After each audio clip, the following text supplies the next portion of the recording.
Hello guys, welcome back to my channel and enjoy this fanfic part 1. Now let's start the fanfic. Uzumaki Naruto has been having a bad day. He passed the preliminaries of the Chunin exams and went to the hospital to see if he could get Kakashi-sensei to train him. He refused, saying he had to train Uchiha Sasuke, Naruto's teammate on Team 7, but he did get Naruto a teacher. Unfortunately, it was the closet pervert Ebisu. Ebisu is a Tokubetsu Jonin Naruto met after his first encounter with Sarutobi Konohamaru, the Sandaime Hokage's grandson, when he was knocked out after an encounter with Naruto's Harem no Jutsu, Harem Jutsu. He is a snooty and arrogant man dressed in the standard blue of a Jonin, wearing round sunglasses, and his Hitai-8 forehead protector, worn as a bandana. He also is one who sees Naruto as the fox brat. Naruto was furious and immediately refused his help. Ebisu, playing on Naruto's ego and negative feelings toward him, challenges Naruto. If Naruto was able to escape from him, he would resign as his teacher and convince Kakashi to train him. Taking the bait, Naruto accepts and quickly flees. After a village-wide chase involving multiple uses of the Kage Bunshin no Jutsu, Shadow Clone Jutsu, and a lot of frustration for Naruto, he finally gives in and accepts Ebisu as his teacher. After lunch at Ichiraku Ramen, a lecture on chakra control, and one empty wallet belonging to Ebisu later, the duo moves to the hot springs to practice water walking. Shortly after starting to practice, Naruto discovered a man peeping on the women's side of the hot spring. Ebisu, seeing this, demands he cease his actions and tries to attack him, ending with him knocked out at the hands of the man and a large toad. After his hermit dance and crazy introduction, the super pervert, now identified as Jiraiya the Gamma Sennin, Toad Sage, decides to take Naruto under his wing. We now find Naruto with Jiraiya at a waterfall near the outskirts of Konoha trying to get the water walking exercise down. End flashback. Kuso. Why can't I do this? An orange-clad Naruto shouts in frustration after yet another failed attempt at water walking, ending with him drenched. Grumbling at his failure, Naruto discards his jumpsuit, leaving him clad in a pair of green boxers patterned with little ramen bowls patterned. What am I doing wrong? I'm channeling my chakra in a steady amount to my feet. Why won't it work already? Frustrated beyond belief, Naruto decides to ask for help. Nay, Arrow Sennin, do you have any idea what I'm doing wrong? Rapidly turning around with an angry look, damn Gaki. I told you not to call me da. Trailing off with a confused look, Jiraiya is looking intently at Naruto's seal with its new addition.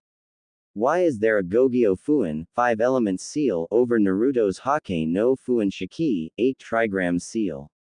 No wonder he's having difficulties. An odd-numbered seal over an even-numbered seal would screw up anyone's chakra control. Walking over to Naruto, who now has a rather exasperated look on his face, Jiraiya asks, Gaki, why is there a Gogyo Fuin over your seal? A what? Oh, is that what that damn snake pedo Orochimaru did after he jabbed me in the stomach? He attacked us during the second stage in the Forest of Death. Orochi Tem, I should have known. I knew he placed his Ten no Juin, cursed seal of heaven, on the Uchiha because Sarutobi Sensei asked me to look at the Fujihoin, evil sealing method, Kakashi placed to contain it. However, he didn't tell me that Naruto had a seal as well. Why didn't he say anything? Naruto, didn't you tell anyone you had that seal placed on you? With a rather sheepish look on his face, Naruto said, I forgot to. After jumping up from face faulting onto the ground, Jiraiya slapped Naruto on the back of the head and exclaimed, You dumb Gaki. How could you forget to say anything? Didn't you notice how your chakra control was shot after that? What do you mean my chakra control was shot? I thought it just got rid of Kyuubi's chakra, which I was using at the time. Is this why I can't do the water walking? Can you get rid of it? With a flabbergasted look on his face, Jiraiya asked, Did you say Kyuubi's chakra? You can wield it. Since when? Yeah, I can, ever since I went on the mission to Wave Country. Kakashi-sensei told me what happened afterward because my memory is kinda fuzzy from there. He also told me how I went berserk. So, I started training myself in using it so I didn't go crazy every time I drew on it after we got back to the village. I didn't get very far though. I could only use so much before it got real hazy, and I started losing myself to bloodlust. He had a fearful look on his face now. I didn't want that to happen when I was in the village. I'm treated bad enough by the village already. Between the civilian council making my life hell by allowing the vendors to throw me out of their shops and overcharge me for rotten food and poor quality equipment, my apartment constantly being broken into and my things broken, as well as the threatening messages like, "Die demon," painted on my walls, and the glares and curses I get from the villagers, things are bad enough. I'm just lucky the mobs that beat me half to death stopped after I became a ninja. I was tired of getting poison in my IVs at the hospital. This changes everything. I had planned on only giving him some basic training in drawing on the QB and letting him sign the Toad contract. However, if he is already using its chakra, I'm going to have to move up my plans for him, especially since I've heard from my spy network that the Akatsuki are becoming more active. It took a moment for the rest of Naruto's statement to register, but when it did he was furious. A massive killer intent spread all across the clearing. Mentally raving in his head with a murderous look on his face, those blasted villagers. How dare they do this to my godson? Sarutobi-sensei lied to me. He said Naruto was doing fine. What the hell was he saying? This is not fine at all, this is terrible. Completely ignoring Naruto's nervous look at feeling the killer intent, he starts pacing back and forth furiously. Damn them, why would they do this? Naruto is a hero. Every day he protects the village by being the jailer of Kyubi. Those ignorant bastards are blinded by their hatred of the beast and they take it out on Naruto just for being the container. I bet they don't even see Naruto as a human. They probably only see the Kyubi. Killer intent rising by the second he walks over to the nearest tree and throws Rasengan after Rasengan at it in a rage. Turning to Naruto with murder still burning in his eyes, he instantly freezes when he notices Naruto is curled up on the ground in a fetal position, fearfully staring out at nothing with tears welling in his eyes, flashbacks of the beatings he suffered running through his mind triggered by the large amount of killer intent Jiraiya was exuding. Those eyes. Such eyes full of pain and fear. No child should have such eyes. What did they do to you, Naruto? I'm so sorry I wasn't there. I'm so sorry, Minato, Kushina. I've failed your son. Face now taking on a determined look, Jiraiya comes to a decision. This stops now. Screw the council and their decision. I'm taking Naruto as my apprentice and leaving with him after the exams. I'm one of the Densetsu no Sannin, legendary 3 ninja. I can do it and they can't stop me. I'm going to make him so strong for the finals and show them all the mistakes they made. I'm going to have to talk to Sarutobi-sensei after we are done here. Taking deep breaths to calm himself, his face takes on the softest and most caring expression he can muster. He slowly walks over to Naruto so as not to scare him any more than he already is. Kneeling and gently encircling Naruto in his arms, he can feel how Naruto goes completely rigid.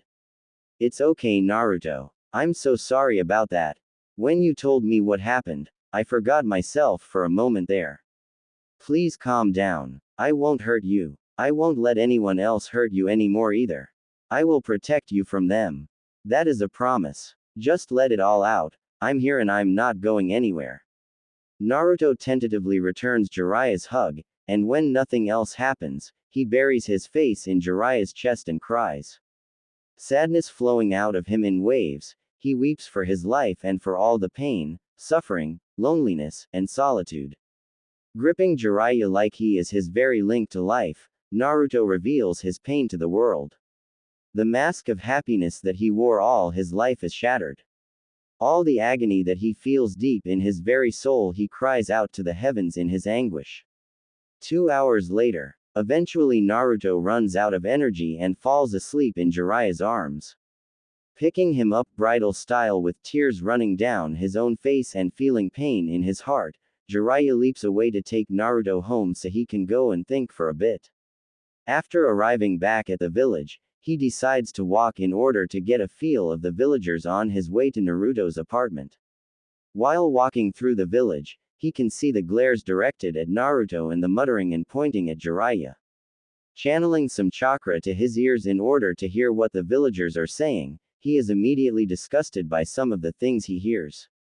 That's Jiraiya-sama. What is he doing with the demon brat in his arms? The brat's eyes are closed. Do you think he's dead? Good riddance if he is.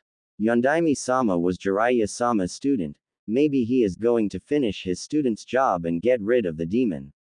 Starting to glare at the villagers, the whispers take a more furious pace. Why is Jiraiya-sama glaring at us?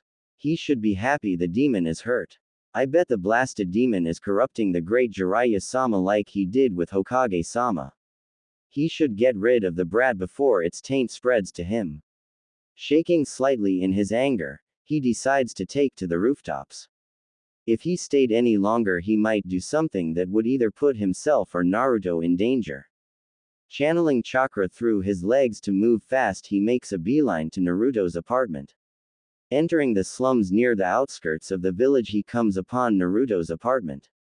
However, upon arriving, he notices it completely trashed with threatening messages spread all over the walls. His anger rises the more he looks at it. Unconsciously, he starts leaking a small amount of killer intent, causing Naruto to whimper in his sleep. Immediately realizing what was happening, he pushes his anger away and grips Naruto a little tight in his embrace. This is what he goes through every day. How can you still be sane, Naruto? There is no way he will be safe here. But, I can't take him with me to see Sarutobi-sensei because of all that will be discussed. I would not dare leave Naruto alone at my hotel either. From those whispers, I bet rumors would be spread all over the village in minutes. He might get attacked if I leave him in my hotel room. Where can I take him? He thought on the issue for several minutes before coming to a solution. Using the Shunshin no Jutsu, body flicker technique, he leaves in a cloud of smoke to his hotel. Placing him on the bed, he puts him in a genjutsu for a dreamless sleep. After this, he goes into the living room. He channels a large amount of chakra and performs the hand signs for the Kuchiyos no Jutsu, summoning jutsu, and summons Shima, one of the elder toad sages of Mount Myoboku. When the smoke clears, a small yellow and purple toad with curly purple hair holding a rolling pin appears. Jiraiya-chan, what are you doing summoning me here? I was right in the middle of making dinner. Bowing deeply at the waist, Jiraiya says in a pleading voice, I'm sorry Shima-sama, but I have a very important request to make of you. Will you please listen? Hopping onto the coffee table, Shima says, this sounds serious, Jiraiya-chan. Is something wrong? Sitting on the floor, Sashima can look Jiraiya in the eye. He says with utmost seriousness, it's about my godson Naruto. Things have gone horribly wrong. Over the next hour, he then proceeds to tell Shima all that has happened today with Naruto, all that Naruto told him, what he plans to do with Naruto, his trip in the village, and the whispers and rumors he suspected were flying around. And that is all that's happened. Please take Naruto with you back to Mount Myoboku while I go and get Naruto's situation sorted. I don't trust the villagers to not try something when he is weak like this. I put him in a sleeping jutsu, and I want him to stay that way for now. He revealed a lot of pain today and it left him exhausted. Throughout Jiraiya's tale, Shima's face reflected first surprise, then anger, and finally sadness and determination. Nodding her head in agreement with Jiraiya's reasons, the poor child has seen so much suffering at such a young age. I agree with you about the villagers. Your reasons are valid, and even though he has not signed the Toad contract, you plan on having him do it, so it won't be too much of a problem to take him back with me. I will do it. Prostrating himself in front of her, he repeatedly bows in gratitude. Thank you, Shima-sama. I won't be long. I'll come back for him tomorrow. Don't bow to me like that, Jiraiya-chan. It's all right. Now let's go see the boy. Hopping onto his shoulder, Shima and Jiraiya both head back to the bedroom. Seeing him sleeping so peacefully, Shima remarks, he looks so peaceful. It's hard to believe all that he has suffered. Sighing, She hops off Jiraiya's shoulder and onto the bed. Get this sorted, Jiraiya-chan. I don't want to know what Pa and Bunta will do if you don't. They loved Minato, and to hear how his son was treated will infuriate them. Touching Naruto's shoulder, Shima and Naruto disappear in a puff of smoke. After leaving, Jiraiya sits on the bed and sighs. To think all of this has happened. I never would have guessed things got this bad. I better go talk to Sarutobi-sensei. 15 minutes later, Hokage's office. Sarutobi Hiruzen, the Professor, the Shinobi no Kami, god of shinobi, the Sandaime Hokage, had a bad feeling in the pits of his stomach. Things just seemed to be going wrong for him lately, and he felt that things were only going to get worse. Pushing back from his desk full of a mountain of unfinished paperwork, he groaned as he stood up with his old joints popping. Walking out on the balcony and looking over his village, his gaze eventually fell towards the Hokage monument, more specifically, the Yondaime's head. Staring for a few minutes, he sighed in sadness. I wish you were still here, my friend, sitting in this office and wearing this hat instead of me. I'm getting old, my friend. When I was reinstated after your sacrifice, I never expected things to go so badly. This village is being corrupted. The village council is taking more and more power away from me. Their greed and hatred are ruling them. Your son is not treated as the hero he is. The shinobi side is mostly on his side, but the civilian side is always making trouble. At every meeting with the council, they try to make Naruto's life miserable. Thinking back on the last council meeting, things were even worse than usual. Flashback. Council meeting. Hokage-sama, the demon brat is growing too powerful. He passed the preliminaries and is moving on to the finals against Hyuga Neji. He is showing power that he should not have. The demon is influencing him. One of the civilian council members shouted. There is no way the brat should be that strong. The demon is definitely taking over. We need to stop it before it grows too powerful and destroys the village. It's even corrupting his classmates with its demonic powers. Why else would the honorable clan heirs and heiresses be with him? It should be banished, Hokage-sama. We must be rid of its taint on the village. No, he should be executed. Drop him from the ninja program.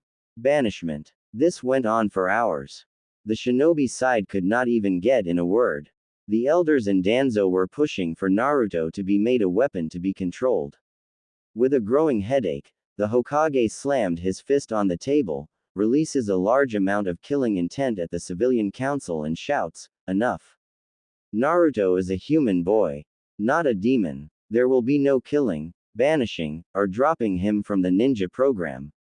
He is growing strong because he trains day and night, not because of his burden influencing him, Yubakas. The crippled, old war hawk Danzo at this point smirked and remarked, and what do you have to say about the boy's training in controlling the demon's power, Hiruzen? Were you going to tell us about that? Hiruzen inwardly cursed Danzo's knowledge about that because he knew he was going to try to use that to his advantage. The civilian side started muttering at that, however, before things could get out of hand again, Danzo raised his hand to halt the tirade. I'm sure you all think this is a bad thing, and it can be. But, right now it is not. If we can get him under control, he would become Konoha's greatest weapon. Our nation's superiority would be cemented with the Kyuubi's power at our side. Our village would get all the mission requests, thus, bringing in more money. Minor countries wouldn't dare go against us and scramble over each other to gain our favor, which will open up trade routes and more for merchants and other wealth to make its way to the village. Appealing to the greed of the council, the civilians started nodding in agreement, and pretty soon they were shouting how he should be given to Danzo as a weapon. End flashback. After the shouting died down, it was eventually put to a vote. However, both sides were completely tied. The civilians all voted yes, as well as Danzo. The two elders, who only had one vote and it had to be unanimous or they did not count, voted yes. The shinobi all voted no, with the Hokage using his right of 2 votes for no, thus deadlocking the issue and causing it to be discarded. Walking back into the office to stare at the portraits of the previous Hokages, his eyes fell on the Yondaime. I can't protect him for much longer, old friend. Today was the closest they ever got to ruining Naruto's life forever. Eventually one of the shinobi will side with the civilians and Naruto's fate will be sealed. His musing was interrupted by the arrival of Jiraiya coming in the window. Sensei. We have to talk. If he was surprised due to the icy tone of Jiraiya's voice, he was very surprised to notice how serious Jiraiya looked right now. Waving Jiraiya into his office, he sat down at his desk with his elbows resting on the top with his hands clasped in front of his face. Is something wrong, Jiraiya-kun? What has happened? Sitting down across from the Sandaime, Jiraiya says, "It's Naruto." That bad feeling growing, he sends out the Anbu in his office and activates the privacy seals. He then asks in a worried voice, "What has happened? Is Naruto-kun okay? Did he get hurt?" Face contorting in anger, he spat out, "No, he's not okay. He's almost as far from okay as you can get." Very concerned now, the Sandaime asks, "What do you mean?" Jiraiya then proceeds to tell him everything about the events of today, starting from when he met Naruto to having him taken to Mount Myoboku. All matter of emotions fly across the Sandaime's face as the story goes on and finally settles on deep sadness and weary resignation. "Don't you see, sensei? Things are horrible. If I don't do something, things will only get worse." Sighing deeply, "I'm afraid things are much worse than you know, Jiraiya-kun." Now it's the Sandaime's turn to tell what happened during the council meeting he had, with Jiraiya's anger rising as the story progressed until finally he exploded. Killer intent higher than the Sandaime had felt in years exploded from Jiraiya and washed over the village, causing concern among the shinobi and civilians to panic when the angry voice of the Gamma Sennin rang out. "How dare they do that? That damn council. And Danzo. When I get my hands on him all." The voice cut off abruptly when the Sandaime activated the silencing seals in his office. Inside the office, however, the ranting went on, getting more and more graphic in describing how Jiraiya was going to murder the council. Eventually his anger ran out and gave way once more to sadness and he collapsed in the chair. "Jiraiya-kun, as much as I might agree with you, there is nothing I can do. The council has gained too much power." Both men lapse into silence, thinking on how they can try to fix this. Eventually Jiraiya came up with an idea. "I can take Naruto as my apprentice." "What will that do, Jiraiya? I thought you already planned on doing that." "That's not what I was talking about, sensei. I mean, I will take Naruto as my full-time apprentice and name him as my successor. Doing so will make me his guardian, grant him some privileges like the Sannin traveling rights that will allow him to come and go as he pleases with no repercussions, and provide him political protection when it is publicly announced. Plus, the council can't stop it because of my rights as a Sannin."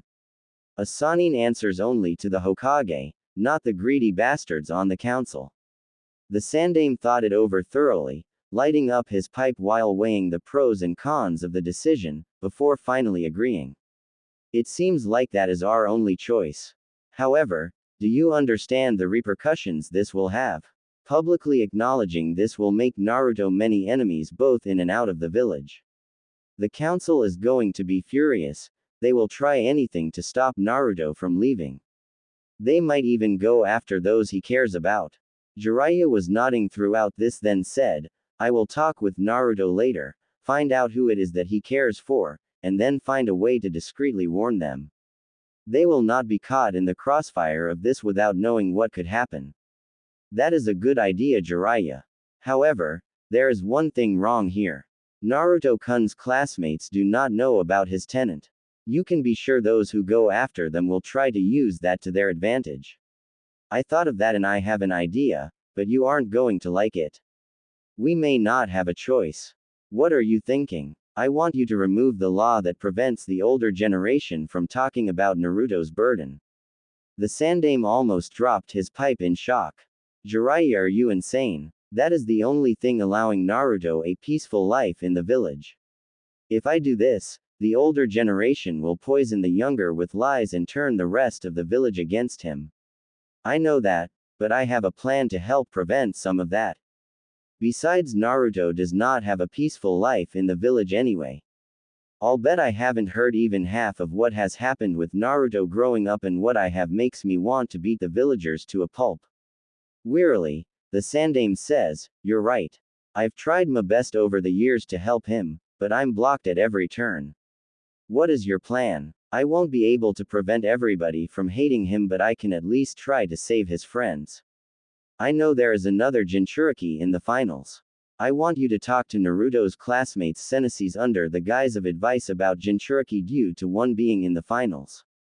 You will hint to them that something big is going down soon and that Naruto's burden will soon become public knowledge. You will talk about how they are treated, what their life is like, the beatings, the glares, prejudice, hatred, the power they can wield, enough to paint a picture about how a Jinchuriki is only a container, not what they contain. You will then instruct them to repeat what you have said to their students. This gives them a valid reason to talk about Jinchuriki if confronted about it, because the council was warned about Gaara being one of the containers. Therefore, they will have to accept the reason even if they don't believe it." Realization dawned. So when Naruto being a Jinchuriki is public knowledge, they will already have a clear opinion free of lies on the subject.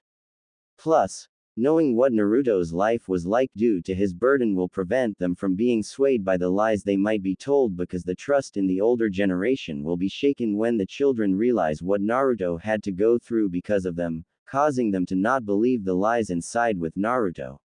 In turn, this will keep Naruto happy because he knows at least part of the village accepts him for his burden. Both men grinning now. "Jiraiya-kun, that's brilliant. That would work very well. You know me, sensei, always getting out of tight spots. What are you going to do in the meantime?" "I'm going to train Naruto. I'm going to teach him as much as I can in the month period so that when the finals come around the village will be blown away. I also plan to take him away from the village after the finals are over and he is promoted. That reminds me, I need Naruto's inheritance because I plan to inform Naruto about his mother during the break and then his father after we leave. Keeping him in the dark when he was desperate for one bright spot in his life was the wrong thing to do." Nodding in agreement, the Sandaime stands up and walks over to the Yondaime's portrait. Pulling it away from the wall, he reveals a seal. Biting his thumb and swiping it over the seal, it glows slightly and fades away, revealing a safe hidden in the wall. Motioning Jiraiya over, who bites his thumb and swipes it over the safe, causing it to unlock and open, revealing two large scrolls, one wrapped in a red ribbon with the Uzumaki clan symbol on it and the other wrapped in a yellow ribbon with the Namikaze clan symbol. The Sandaime takes them and gives them to Jiraiya with some parting words. "Keep him safe, Jiraiya-kun. I care about that boy like he was my own grandson. Help him find his will of fire. Also, ask him to forgive an old man for his mistakes." Accepting them, Jiraiya replies, "I will, sensei, and don't worry. He will forgive you. You are his. Gigi, after all." Watching Jiraiya leap out the window, Sarutobi sighs. "I hope he does, Jiraiya. But after he finds out all that I've hidden from him, he may never forgive me." Next day, at the waterfall. Kuchio's no jutsu, summoning jutsu. A puff of smoke appeared and a small messenger toad appeared in front of Jiraiya. "Please tell Shima-sama to return Naruto, please." The toad nodded and disappeared in a puff of smoke. "First things first, I'm going to have to talk to Naruto. Explain to him what is happening and what I'm planning. Hopefully he will go along with it." Another puff of smoke signaled the arrival of Shima with Naruto. "Hello, Jiraiya-chan," was heard as the smoke cleared. Bowing in respect, Jiraiya addressed the elder toad sage. "Hello, Shima-sama. Was there any trouble with Naruto back at the mountain?" Shima sighs and says sadly, "Not much, but let's just say the toads are not very happy with Konoha right now." Resting Naruto against a nearby rock, Jiraiya responds, "Yes, I figured they would not be." "What happened?" "Yes. Well, you see." Flashback. Yesterday, Mount Myoboku. A puff of smoke signaled the arrival of Elder Shima and Naruto to Myobokuzen, the home of the Toad clan. Appearing in the bedroom of the small cottage home, Shima laid Naruto down on the bed and tucked him in. Entering the room shortly after was a small green toad with balding gray hair visible on the top and large gray eyebrows extending around his face to the sides of his head. This toad was Fukasaku, husband of Shima and the other elder toad sage. Hey, Ma, who is this? When you were summoned earlier we had no idea what was happening. Some of the toads were getting worried. Ah, Pa, don't startle me like that, you old goat. This is young Naruto Uzumaki. I brought him here as a favor for Jiraiya. Fukasaku's eyebrows shot straight up when he heard the name. Surprised, he asks, Minato's tadpole. Why did Jiraiya have him brought here? I can sense he has not signed the toad contract. You know that anyone who hasn't should not be here. I know, Pa, I know. I can assure you Jiraiya had valid reasons for him being here. Things have gone very bad for Naruto in Konoha. Please assemble the clan in 30 minutes because they all need to hear this. It could affect our future partnership with Konoha. Quote, a bewildered look crossed Fukasaku's face as he nodded and then left, no doubt wondering what could possibly happen to cause this. As he left, Shima's face crumpled in sadness as he stared at the child sleeping peacefully. With tears running down her face, she caressed his face and said in a soothing tone, don't worry, young tadpole. You are safe here. 30 minutes later, the toads gathered in the clearing are confused. A little while ago they were all asked to assemble here to discuss something that could affect their relationship with Konoha. In the front group were 3 very large toads, a red toad with a scar over his left eye wearing a blue jacket and Tonto with a pipe in his mouth, a purple toad dressed in a battle kimono and mesh wielding a Sakazuki-like shield and Sasumata, and an aquamarine toad wearing an orange sash around his stomach and wielding 2 huge katanas. These toads were Gamabunta, Gameiken and Gamahiro. The one with the katanas asked, Elders, what is going on? Why have you assembled us? Patience, Hiro. Ma will explain what's happening in a minute. The purple toad then said, I may be ungraceful, but may I assume that this has to do with the young tadpole currently sleeping in your cottage, Elder Shima? The rest of those gathered were now listening to the conversation with interest. Nodding, you would be correct, Gameiken. Correct me if I'm wrong, but is that Minato's son, the Jinchuriki? Yes, Bunta, it is. Turning to address everyone, Shima then starts to speak. Everyone listen to me. Something terrible has happened in Konoha. You all remember young Minato, Jiraiya-chan's first apprentice. You all know how he died facing the Kyuubi no Kitsune 13 years ago by sealing it into his child. His last wish was that his son be treated as a hero. Thanks to Jiraiya who encountered young Naruto, he learned the truth, and what a terrible, tragic truth it was. Flashback end. I told them all that you told me, and needless to say they were furious. We had to use Gamahiro and Gameiken to restrain Bunta from going to the portal to this world and attacking the village in a rage. He loved Minato like he was his own tadpole. To hear how his only son and heir was treated here caused him to fly into a rage. He's now drinking himself into a stupor to drown his sorrow away and refuses to be summoned until this is fixed. The rest of the clan is of similar attitudes. I'd recommend not summoning them unless it is an absolute emergency. Jiraiya sighed in dejection. I understand, Shima-sama. I will respect their wishes. It's probably for the best, Jiraiya-chan. Did you discuss what will happen with young Naruto with your sensei? Looking determined now, yes we did. We've got a plan to help protect him from now on and give him some happiness in his life. Jiraiya then informs Shima of what he and the Hokage planned. His taking Naruto as his full-time apprentice and guardian, his plan to have the Hokage talk to the sensei of Naruto's classmates who will then talk to their students, his plan for training for the finals, his inheritance, and then leaving after the exams are done. Nodding in agreement while chuckling, you could always get out of the stickiest situations, Jiraiya-chan. It's brilliant. Smugly, it's not too bad if I say so myself. Thank you for taking care of Naruto, Shima-sama. I am in your debt. Think nothing of it, Jiraiya-chan. Yane. A puff of smoke and Shima was gone. I suppose I better wake him up and get started. Kneeling in front of him, he taps Naruto's forehead and mutters, "Release." Naruto starts stirring and opens his eyes, a dead look in them. Upon seeing Jiraiya, he groggily Naruto asks, "Ero Sennin, was yesterday a dream? Did all that happen?" Kneeling down to look Naruto in the eye, "No, it wasn't a dream, and yes, all of that happened." Looking cautiously hopeful, "And what you said? Did you mean it?" Giving Naruto the most solemn and serious look he could muster, "Yes, Naruto, it is all true." Light returns to Naruto's eyes and giving Jiraiya a smile, not the fake one to mask his pain, but a true, genuine smile that brightens the room. "So what is going to happen to me now? Are we still training?" "Yes, we are, but first let me tell you what happened after you fell asleep.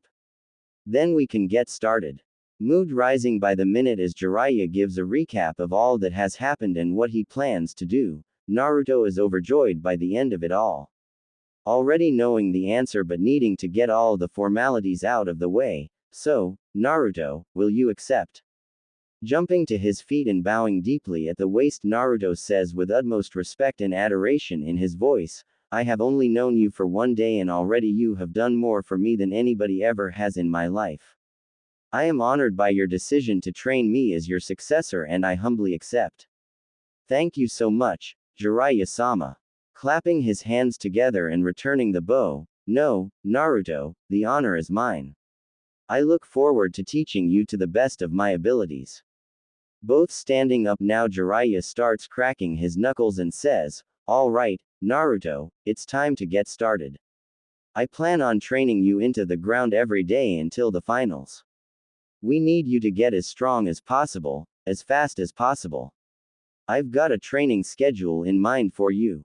However, it will be grueling. Expect to go to sleep every night with chakra exhaustion because that is how hard I'm going to work you. There is no turning back now because certain events have been set in motion that will require you to be strong enough. Yash, I am ready to get this done. Let's do it." Suddenly remembering the Gogyo Fuin, Jiraiya halts Naruto's celebrating. "Wait, Naruto, I almost forgot about the seal Orochimaru gave you. Come here and lift up your shirt so I can remove it." Naruto does as told and raises his shirt. Fingertips glowing blue, Jiraiya slams his hand into Naruto's stomach with a cry of, "Gogyo Fuin Kai." 5 elements seal release, and then it all goes dark. Naruto wakes up in what appears to be a sewer. A dark labyrinth filled with ankle-deep water and pipes with some glowing red and others blue. What happened? Did Ero Sennin knock me out or something when he removed the seal? Where the heck am I? Hearing a groaning near him, he looks over and sees Jiraiya waking up and looking around much like Naruto did. Now certain this isn't a dream because he's here, Naruto asks, "Hey Ero Sennin, what happened? Where are we?" "I'm not sure, Naruto. One second I'm removing that seal and the next we are here." A crimson glow lights up one of the tunnels when a deep voice, full of immense power, rang out. "We are in your mindscape kit. I brought you both here. Now come. We must speak." The sheer aura exuded demanded respect. Naruto and Jiraiya both had an idea of what was happening. Tentatively Naruto asks, "Nay. Ero Sennin, is that what I think it is?" "It is. That is the voice of Kyuubi. We must be inside of your seal, Naruto." A deep chuckling rang out inside the chamber and the light grows stronger. "Yes, human, you are correct. Now bring yourself and my jailer into the sealing chamber. I demand your presence here. There is much we must discuss. This is gonna be interesting. I didn't know I could talk to him. That's pretty cool." Shrugging, Naruto makes his way down the tunnel to the chamber with Jiraiya following.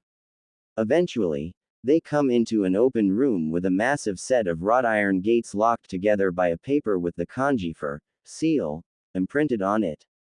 Coming near the gates, the massive sight of the great fox with 9 tails looming over Naruto and Jiraiya. The amount of power they could feel emanating from the great kitsune was massive. They could not help but be a little nervous. "Welcome humans to my chamber. As you may have guessed, I am the greatest of the Biju, the Kyuubi no Kitsune, head of the Kitsune clan. And you, young one, are my jailer. Naruto decided to show respect to the great beast and bowed. Yes, Kyuubi, I am your jailer. My name is Naruto Uzumaki. Deciding to forego his hermit dance so as not to piss off the giant demon in front of him, Jiraiya settled for a simple bow. Kyuubi, my name is Jiraiya, I am the Toad Sage and one of the Densetsu no Sannin. I am the one who taught your sealer, the Yondaime Hokage. I am wondering why I'm here though. Naruto, I can understand seeing as he is your jailer, but why bring me here?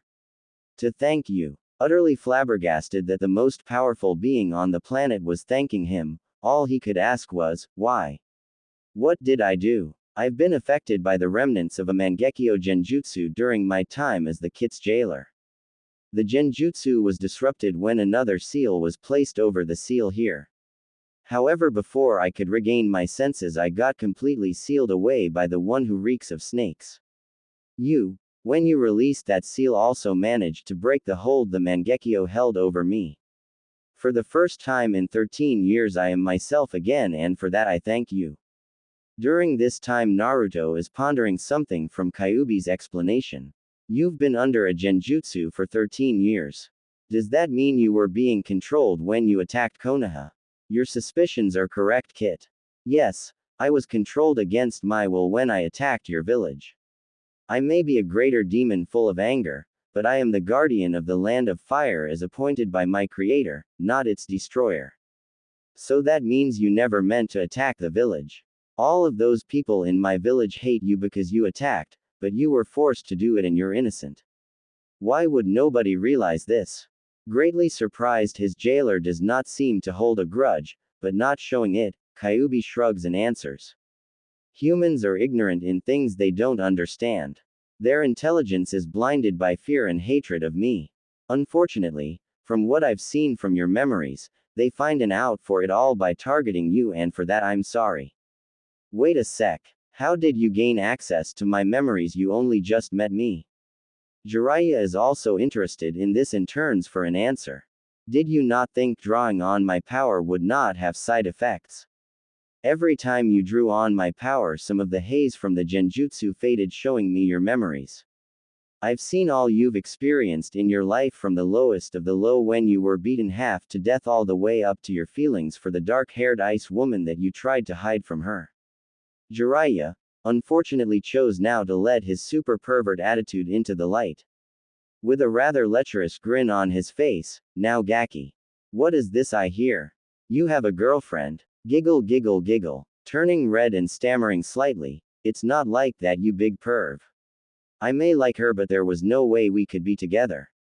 Our paths went different ways. Besides, Haku is none of your business. Enough of your bickering. We have much to decide. So I'll cut straight to the point. I want to make a deal with the Kit.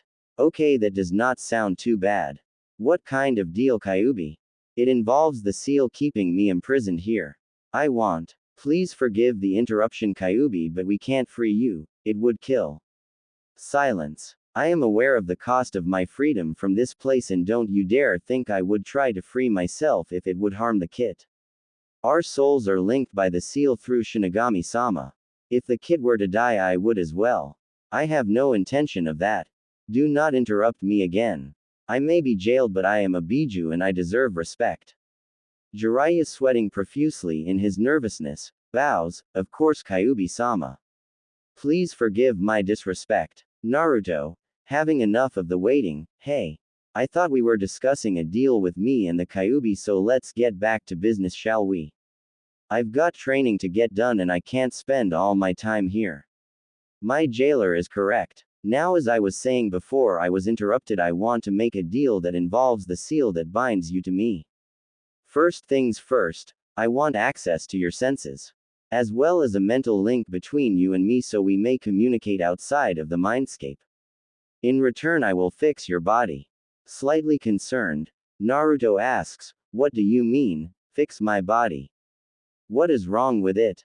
Your growth has been stunted due to malnourishment and the seal's interference that happened while isolating me from you. What should have happened was my chakra would be leaked out at a small, but steady, rate as you grew, but it never did. Why, I don't know, but it is not important as it can be fixed. Back to my chakra tough, it would strengthen you bones and muscles, making them much stronger than they are and much harder to tear or break. Your height is one thing, unfortunately, not caused by me, but rather eating only ramen for meals. Your nutrition should be balanced out, but it is not, which is why you are small in stature compared to the rest of the generation your age. You have two choices here. You can fix it yourself by eating more meals and you will gradually gain your correct stature, or I can use my chakra to enhance it to get it done quickly. There will be some small repercussions if you take this option, but it is not that big of a change. Put simply, you are a 13-year-old stuck in a 9-year-old body. I will alter your body to reflect your correct age and appearance if you weren't malnourished and the seal worked correctly. Contemplating his options, Naruto says, Ero Sennin says we don't have much time. But I need to know what would happen if I took the second option. I'm not going to grow any tails or fox ears, will I? Nothing that drastic, no. These changes will be small. Your eyes will become slanted slightly and your pupils will turn to slits somewhat while your blue will remain, it will become deeper. Your face will become slightly more vulpine. Your canines will become small fangs and finally your whisker marks will darken slightly. Overall you will gain a few fox-like features that will make you look similar to the ones you call Inuzukas. These aren't just cosmetic changes though, your senses will be enhanced greatly. Your eyesight will be superior and will be granted night vision. Your nose will be able to smell the enemy from a mile away. Your hearing will be sharper as well, being able to discern sounds that would normally require chakra being channeled to your ears. I think it sounds okay, I could handle that. What do you think, Ero Sennin? Jiraiya's face takes on a contemplating look. The changes are small but still noticeable. But it's my fault anyway that he is like this because I tightened the seal after Naruto's birth to cut him completely from the chakra. This might cause even more trouble with the villagers. But we do need to get this done quick. We are leaving the soon anyway, so it should not be too much of a problem. He might as well. I think you should take the deal, Naruto. Nodding. Okay, Kyuubi. I accept the deal. Is there anything else? Giving a fox-like grin. There is something else. I know of the pervert's plan to train you. I will be doing so as well. I will not tolerate a weak container. You should know being my jailer grants you powers that until now have been locked away. However, I will not simply give them to you. No, I want something in return. Naruto looks ecstatic at the prospect of special powers, however Jiraiya looks wary. Wanting more information, he asks, what are the powers and what do you want in return? Looking towards Jiraiya, the fox responds, you are suspicious of me. That is good. I am a fox and we are cunning that way. However, I will enlighten you. The kid being my jailer grants him two abilities, the ability to control kitsune by, or fox fire, and allowing him to perform kitsune illusions. These abilities are unique to my clan. The first will allow you to control our fire. It is blue in color and much stronger than normal fire. This will be useful to you because of your primary affinity, which is wind. Your second affinity for fire, which comes from me, will be enhanced to allow the use of fox fire. Kitsune illusions are a super-powered form of genjutsu. Most of my clan is unable to use normal genjutsu and that defect was passed to you upon my sealing. Kitsune illusions are illusions that affect the reality around the user. Use solid henge transformation as one of the most basic abilities. Completely surprised by this information, Naruto asks, wait, my henge is not supposed to be solid. I thought it was. Sighing again at his godson's stupidity, no, Naruto, the henge is an E-rank genjutsu that only puts an illusion around the user to make it appear that the caster has changed. If it is touched, it would waver or dissipate because it has no substance. To be able to pull off a solid transformation is a huge boon for infiltration missions. We will have to work on it later. Turning back towards Kyuubi, Jiraiya asks, you said you wanted something in return for these abilities. What is it you want? I have a way to grant me temporary freedom from this blasted seal. It will be controlled by the kid and I will not be able to come and go as I please, but it is enough to get me out of the damnable sewer and I would like to see the outside world again. Once again flabbergasted because he thought the seal prevented the Kyuubi's escape, he asks, how? A special summoning contract between the kid and myself. It would make myself kid's familiar, or personal summon, while not interfering with any other normal summoning contract he would sign. He can summon me for battle, or for training. There are many possibilities here. But I cannot train these abilities in the mindscape, so in order to train you in them, this must be done. Naruto is beaming now and says, so I could let you out of here and breathe the outside world again. That is awesome. It did not seem right that you were forced to be sealed for something that wasn't your fault. So long as you promise not to attack the village if I summon you, I don't see a problem. This is great. Jiraiya was worried but resigned. I have a feeling it's not that simple, Naruto. But there are simply too many benefits for this to ignore. We will take care of the contract later. Right now I am going to fix your body. There will be a large spike in my chakra that will likely be sensed in your village. This is unavoidable, but it can serve as an intimidation for those foolish villagers, showing them that all their efforts to make the kid weak were in vain. He will return to the village and they see his power. They will tremble in fear and awe, enlightening them to their mistake. A smug grin on Naruto's face and a worried look from Jiraiya, they both faded from the mindscape. Back in the clearing by the waterfall, Naruto and Jiraiya begin to stir. Waking up and shakily standing on slightly trembling legs, Jiraiya simply states, well, that was a hell of an experience. Also trembling slightly, Naruto comments, well, it was not that bad. We sure found out a lot of stuff we didn't know before. Plus I get to train now, so let's get started. A voice in his head then sounds out, not so fast, Kit. Did you already forget? I am going to fix your body. Kyuubi. Oh yeah, I forgot you would be able to do that now. When are you going to fix my body again? First off, don't talk aloud, simply think what you want to say and I will hear it. Talking to yourself all the time will make you seem crazy. Second, I should warn you this is going to hurt. Thirdly, we start, now.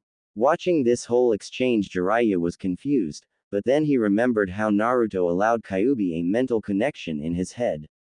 So he decided to simply let it all play out. All of the sudden though, a massive killer intent not felt in 13 years washes over the clearing.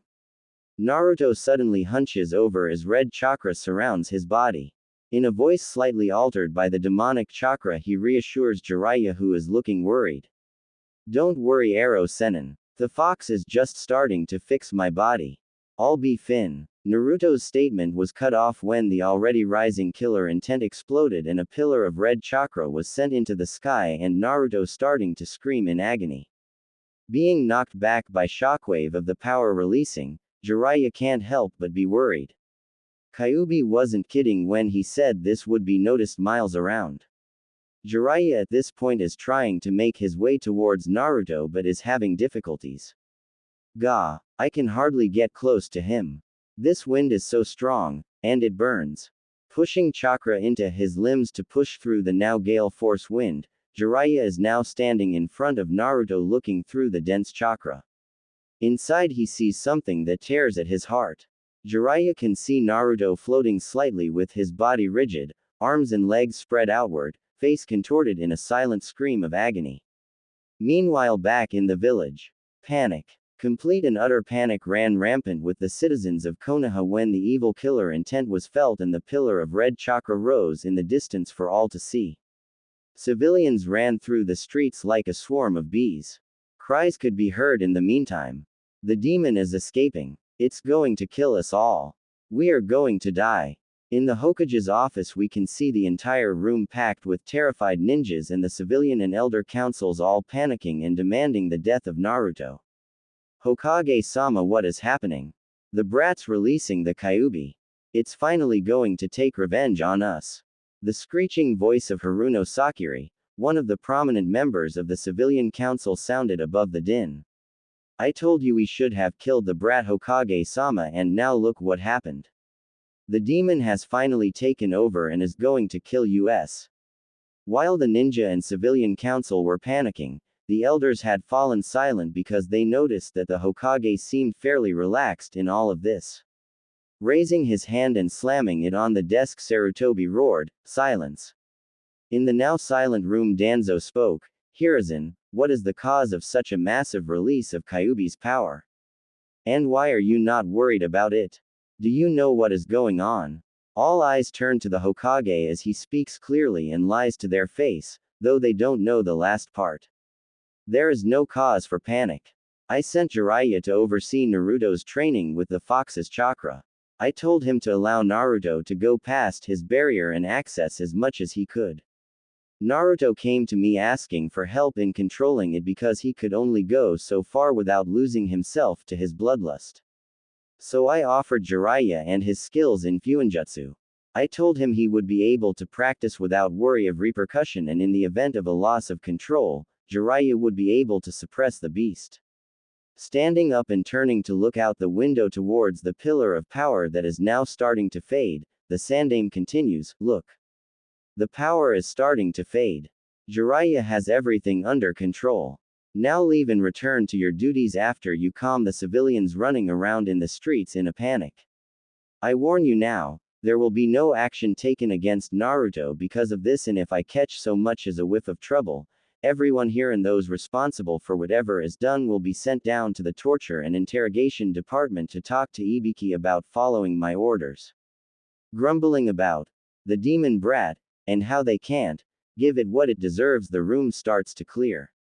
However, it is only Danzo who catches the small smirk on his old teammate's face as he looks back to where the pillar was. Narrowing his eyes, he wonders, "What are you planning, Hiruzen? I know you were lying to us. What is really going on here?" Back in the clearing 10 minutes earlier, Jiraiya was feeling fairly sick watching the whole process. Looking through the red chakra, he can see Naruto's clothes burning from the heat and disintegrating. Unfortunately, without the bulky jumpsuit, Jiraiya has a clear picture of all that is happening to his godson's malnourished body. Even over the maelstrom of noise, he can still see and hear the cracking as bulges forming all over Naruto's body as bones are continually broken, restructured and reformed. A sickening squelching sound is heard. Muscle is forming and becoming tighter and more defined with new skin and hair growing. Even contorted in pain, he can see Naruto's facial features were changing. His face was losing some of its childish roundness and becoming more angular. His eyes were becoming slanted like a fox, his whiskers were becoming darker, and his canines were turning into fangs. In short, Naruto was growing at a rapid pace before Jiraiya's eyes. As sickening as it was, Jiraiya had to admire Naruto's tolerance for pain, lasting 5 minutes before passing out from the pain. After the initial scream of agony, he stopped shouting and simply grit his teeth and went with it. The only indication that Naruto was in pain was the expression on his face. Overall, the process took 10 minutes, but for Jiraiya it seemed like an eternity. Every breaking bone, every sickening squelch, every gasp of pain brought a wince to Jiraiya's face. His heart was breaking seeing his godson in such pain. But finally it was all over. Due to Naruto's now lack of clothing, Jiraiya went over to the bag full of training gear he brought from Naruto's apartment. He brought out the training suit. Dressing his godson's still steaming, and much heavier body, he rests him gently on the ground and looks over his new changes. Gone was Naruto's previously malnourished body, in its place was the body of a young man. He was no longer short for his age, changing from 4 feet 9 to 5 feet 3. His ribs and bones were no longer showing from malnourishment, instead he was covered in lean, tight muscle, not enough to be muscle-bound and impede his movements, but still strong and built for speed. His hair was longer, the back now going down to the middle of his shoulders, the sides going to just below his jaw, framing his face, his spiky bangs falling freely on his forehead. The top was not as sticking up in the air anymore but laid somewhat flat. His face looked older as well, losing some of its childish features. Great Kami. He looks like a young version of Minato. Looks like the fox kept its word. After gawking for a minute, he finally got over Naruto's changes and his thoughts turned more perverted. Ha! This kid is going to be fighting off the ladies with a stick with that feral look of his. He's going to be a gold mine for my research. Giggle giggle, I can see it now, Ika Ika animal instincts. This kid is going to go far. It was while Jiraiya was lost in his perverted inner monologue that Naruto woke up. Noticing his new sensei's perverted look, he immediately shouted out in a slightly deeper voice, Aro Sennin. What perverted thoughts are you? Trailing off slightly, Naruto now seems to notice his changes. Gah. What happened to my voice? It's all deep now. Why do I feel different? Did the fox do this? Jiraiya snapping back to reality after Naruto's shout watches as Naruto was starting to freak out slightly in amusement. Having an idea, he shouts, Ha! You think it's only your voice that's changed? Look in the river at your reflection and see how you look now. Immediately rushing over to the river and looking at his reflection, Naruto starts spacing out while taking in his new features. Slightly worried at Naruto's silence, Jiraiya asks, Hey Gaki. Are you okay? Silence. I hope he's okay with the changes. Maybe he is upset at the fox. Or maybe, he's scared at what the villagers will think and do to him if they see the changes. Interrupting Jiraiya's worried reflection, Naruto suddenly grins brightly and shouts out, Yada. I look so cool. Aw man, this is awesome. I look totally badass. Naruto then starts bouncing around and doing some weird victory dance. Having a minor heart attack at Naruto's shout, he immediately stomps over and grabs Naruto by the collar of his suit and whacks Naruto upside the head while shouting, Damn it Gaki. You had me worried there. Don't freak me out like that. Giving sheepish grin and rubbing the back of his head, he says, Hee hee. Sorry Aro Sennin. I just got real excited for a minute. Taking a closer look at his body, Naruto now seems to notice his change in clothes. Hey, what happened to my orange jumpsuit? How did I get in this thing? That would be my fault, Naruto. You see, when you were changing, your clothes got burned off, so I put that training suit on you so you would not catch a cold laying on the ground. Oh, okay. As long as you didn't do anything perverted to me, it's all good. Gaining a tick mark on his head, he hits Naruto again, shouting, I'm not a pedophile Gaki. That's my snake of a former teammate. Besides, I would rather be dead than touch a guy that way. I'm a super pervert. I like girls. Ow. You didn't have to hit me. I was only joking. Sheesh. Well, it was a bad one, so don't do it again. If you two are quite done, we have work to do. Naruto grabs his head slightly in pain due to the fox's frustration.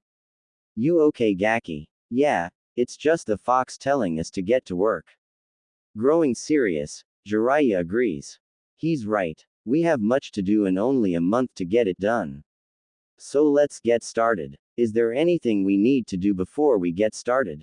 No, I'm ready to get. Trailing off with a blank look once again before coming back, wait. The fox says he and I have to get the contract taken care of. Having forgotten that little fact, Jiraiya remarks, Oh, I had forgotten about that.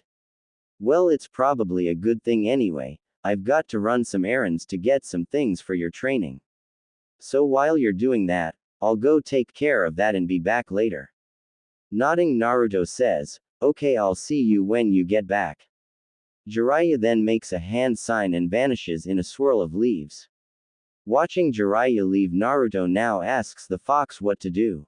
Come to your mindscape, I will explain what we need to do there. Okay, fox. But how do I get there? Naruto hears a sigh inside his head before, just sit and meditate, I'll do the rest. Doing as asked, Naruto sits cross-legged on the ground and closes his eyes. With Jiraiya appearing in a swirl of leaves outside of the Hokage tower, knowing he should probably talk to his sensei about what happened, Jiraiya then proceeds to hop up to the window of the Hokage office. Arriving through the window, he remarks, Hey sensei. I've got an update for you. Looking up from the current sheet of paperwork he was working on, the Sandaime Hokage greets his student with a serious look and asks, This would not happen to be about the immense spike in the fox's power that sent the village into a near panic, is it? Sitting across from Sarutobi, in an equally serious tone Jiraiya responds, yes it is. I wanted to tell you all that has happened since we left. Nodding, go on. Well, it all started when I removed the Gogyo Fuin from Naruto. Back with Naruto. Appearing in the ceiling chamber in front of the gates, Naruto then stares up at the fox and greets him, hey Kyuubi. Time to get you out of that cage for a bit, right? Nodding, the fox responds, yes Kit. I am eager to breathe the outside world again. I see you're enjoying the changes I made to your body as well. However, before we get started, I ask that you change this place to be a little less dull. Sitting in a cage in a sewer can get real boring after a while. With a confused face, Naruto asks, how can I do that? Grumbling at his container's stupidity, the fox responds, we are in your mindscape, Kit. Anything you can think of can be done here. The only limits here are the limits of your imagination. Oh, okay. Then let's see. Closing his eyes with a concentrated look on his face, Naruto imagines the forest outside of Konoha. Sure enough, the mindscape starts to waver and morph.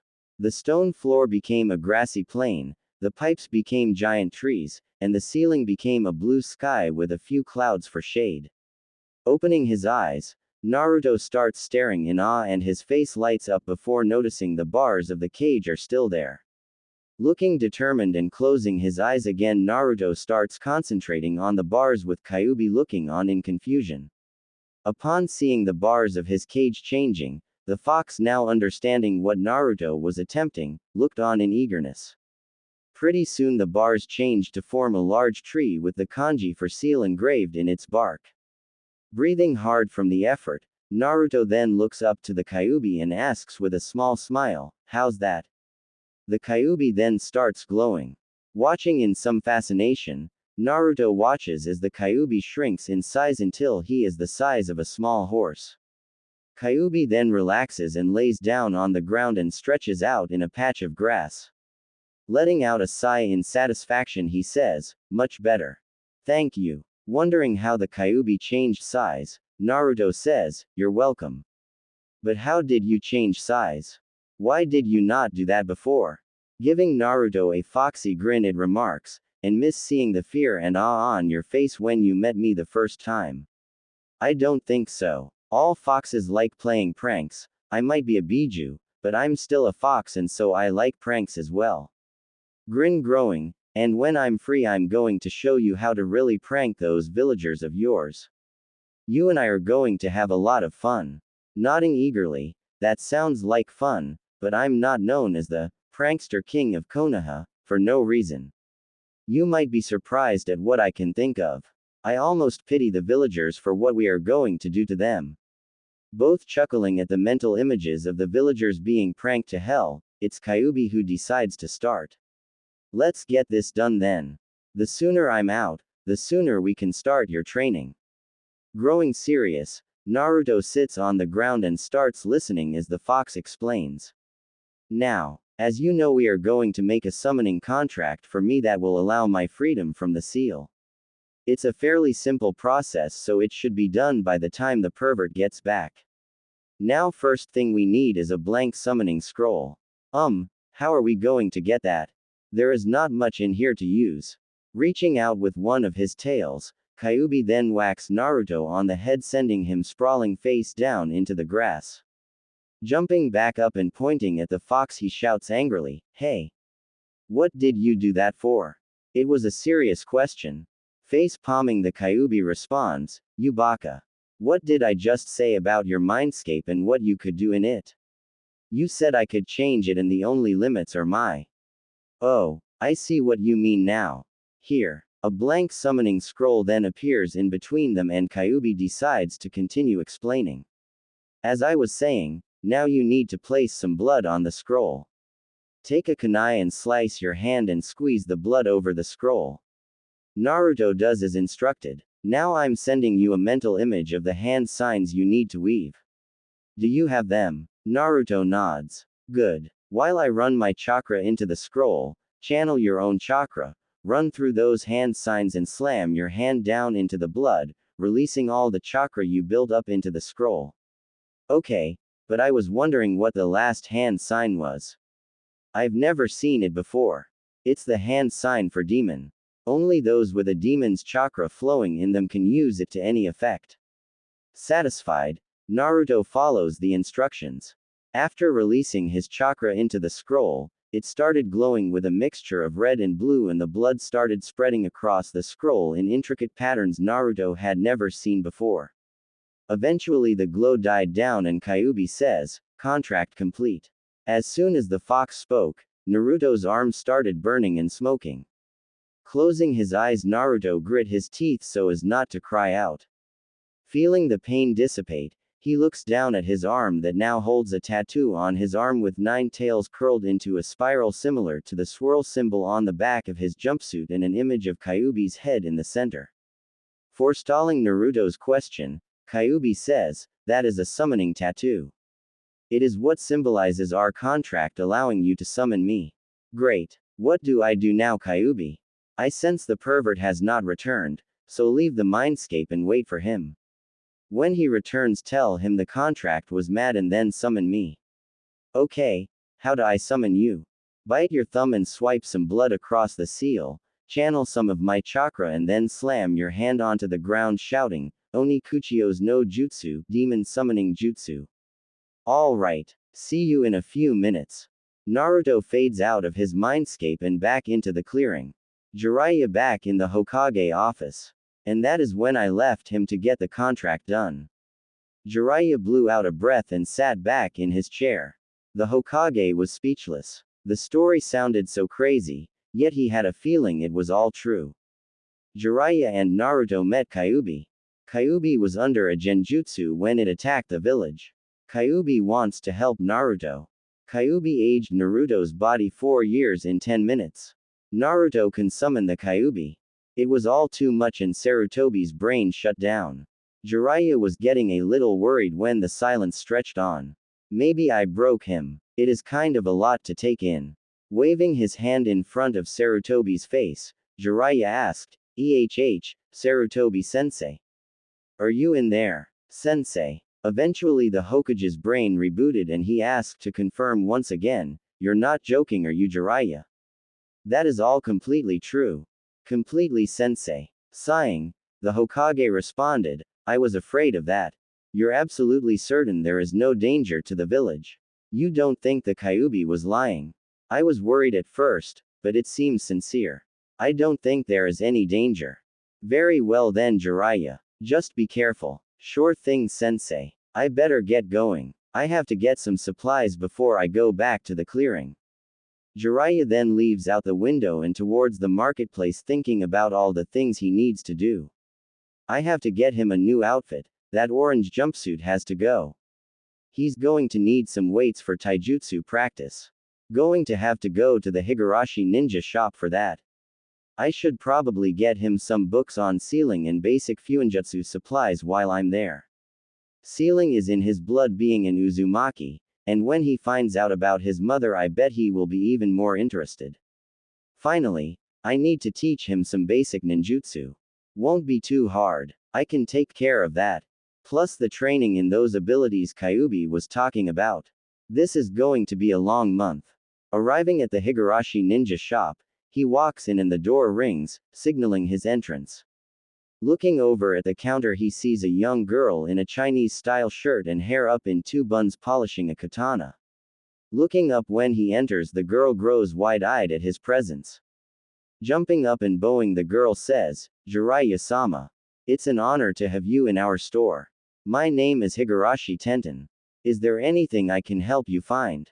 Bowing slightly in return, Jiraiya remarks, "Actually, Tenten-san, I was wondering if Kashiro was in." "Oh, you mean Dad? Yeah, he's in the back working the forge.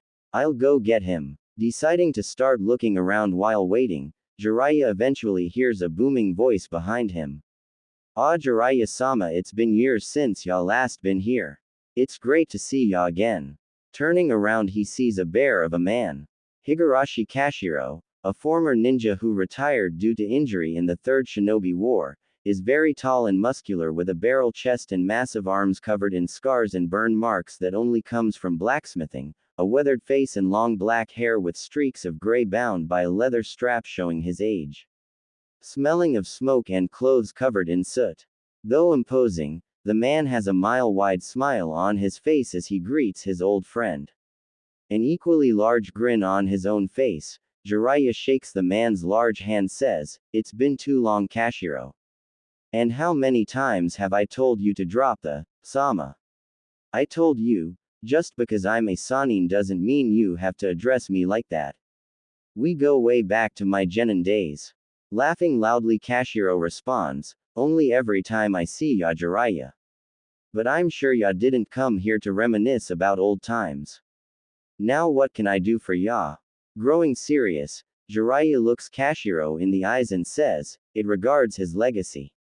Knowing immediately who Jiraiya was talking about, Kashiro turns to his daughter who is listening to the conversation.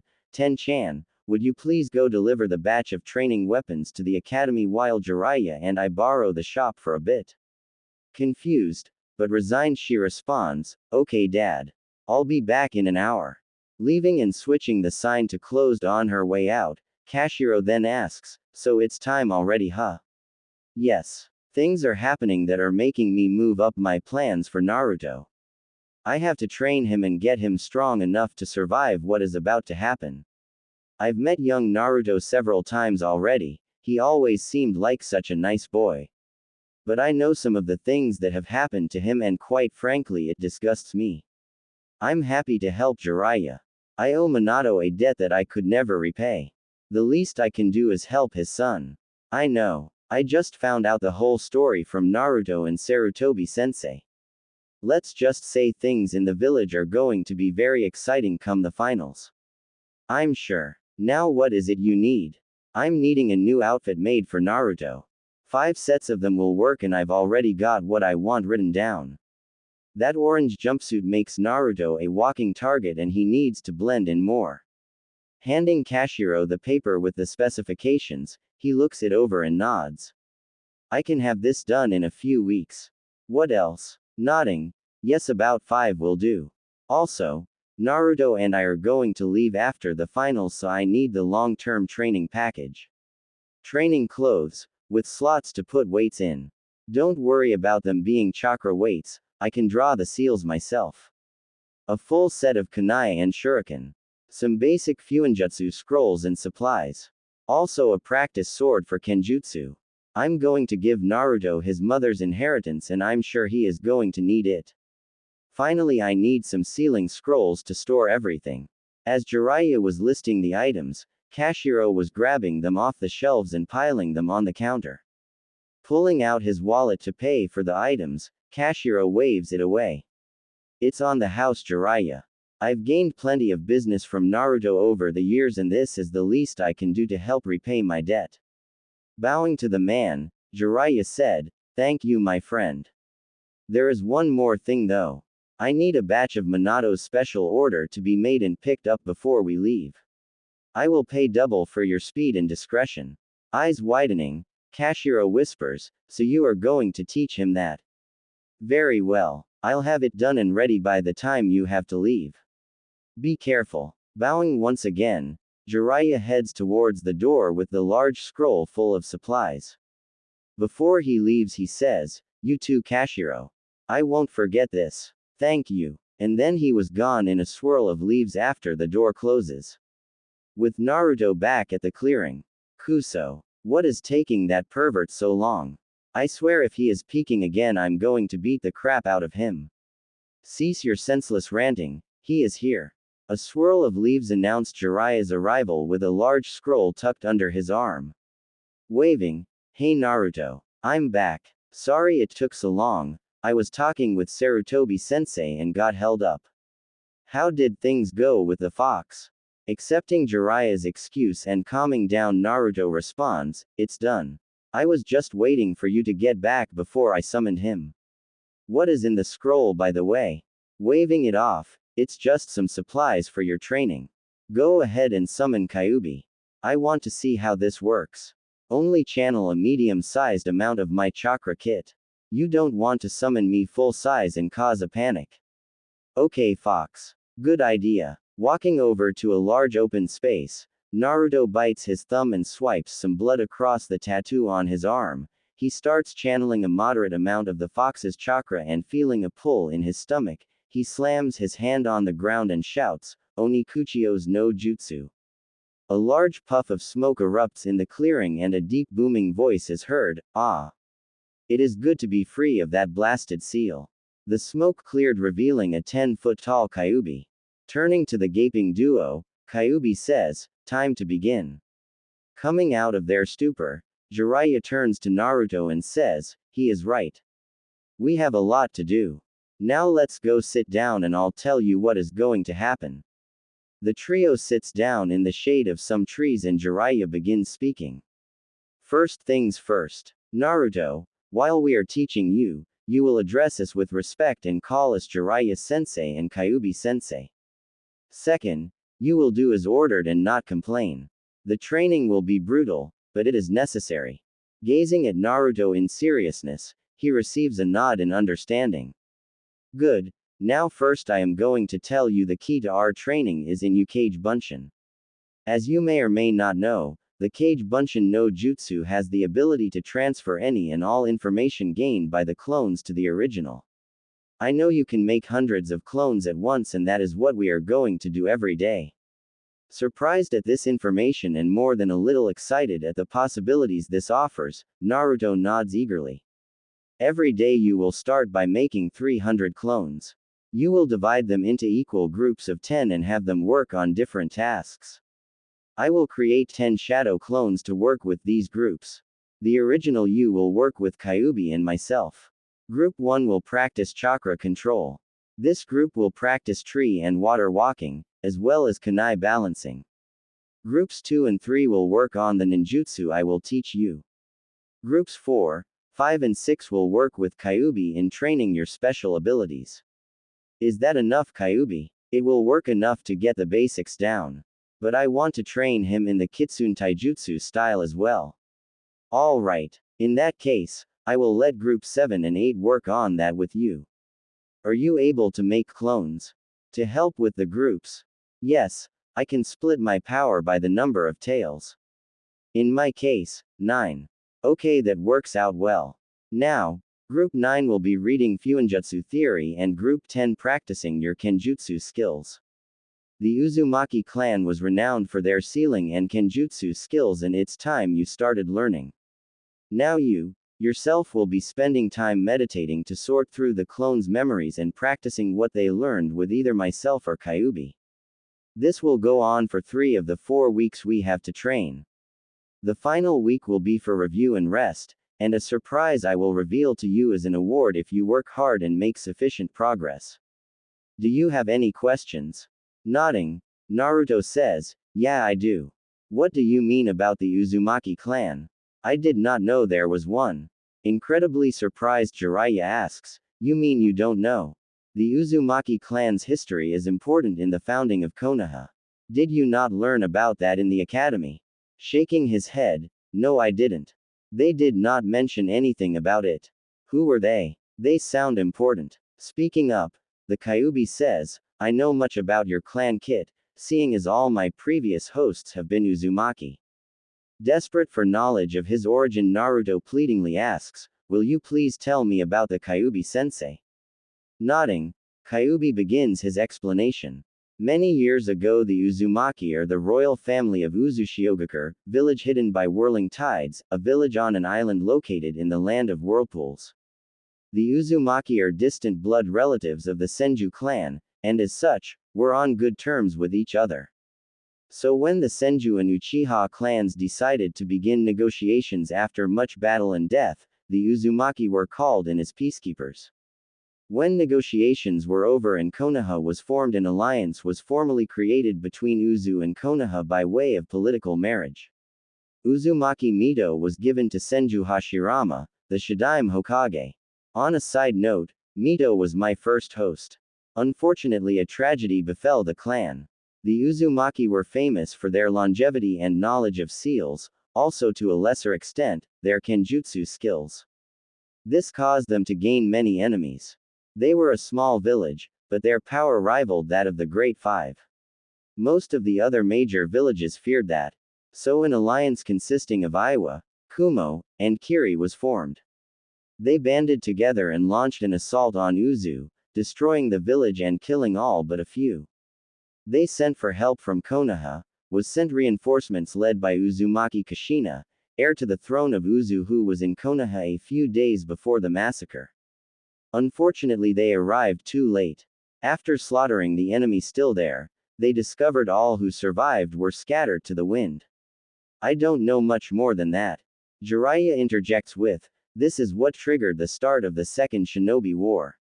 The Uzumaki clan symbol, the swirl that is on the back of much of the clothing that the ninja wear in Konoha, was worn proudly in that war in honor of their sacrifice. Naruto by now has tears running down his face upon hearing the tragedy that befell his clan. He shakily asks, is there anything left? Jiraiya nods and then says, yes Naruto, there are some ruins left. You were actually near the area where the village was located. You see, some of the survivors eventually returned to the land of whirlpools and decided to live peacefully and never establish a ninja system there again so as not to be attacked.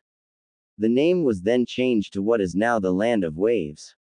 The island was closed off to all travel due to the whirlpools surrounding it that only an Uzumaki knew how to deactivate. Quote, Naruto is silent as he stares at the swirl on his headband. Kyuubi and Jiraiya both give him a minute to come to terms with what he has heard. Eventually, his tears stopped and his eyes started burning in determination. He then swears in the most serious voice he can muster, I will forever remember their sacrifice.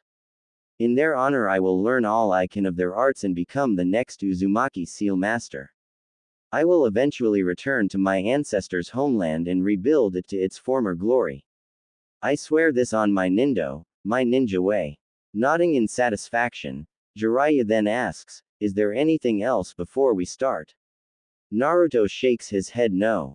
The trio then stands up and Jiraiya says, then let's get started. Create the clones and we will begin. Naruto shouts, Yash, and moves to the middle of the clearing. Channeling his chakra and moving his fingers into a familiar cross sign, he roars out, Kage Bunshin no Jutsu. The past 3 weeks have been some of the toughest of Naruto's life and he was looking forward to finally be able to rest. Every day has been the same. He would wake up and summon Kyuubi. Then he would make 300 Bunshins and have them group off learning various things under the watchful eyes of Kyuubi and Jiraiya, as well as their own Bunshins, while he went and did physical training using the weights Jiraiya gave him.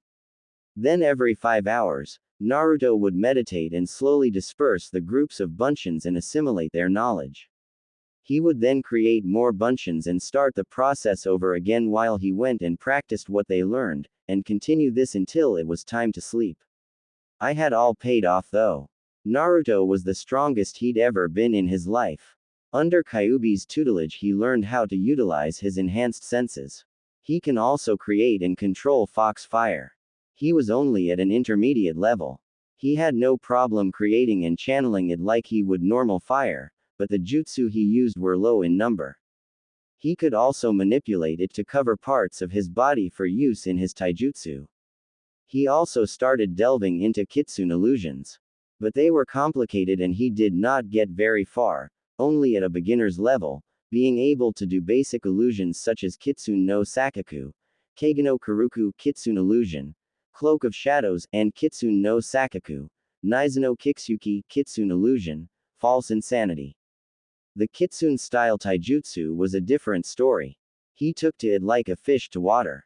It just felt natural to him and he became very proficient, borderline advanced at the style. When combined with his fox fire abilities, it made a deadly combination.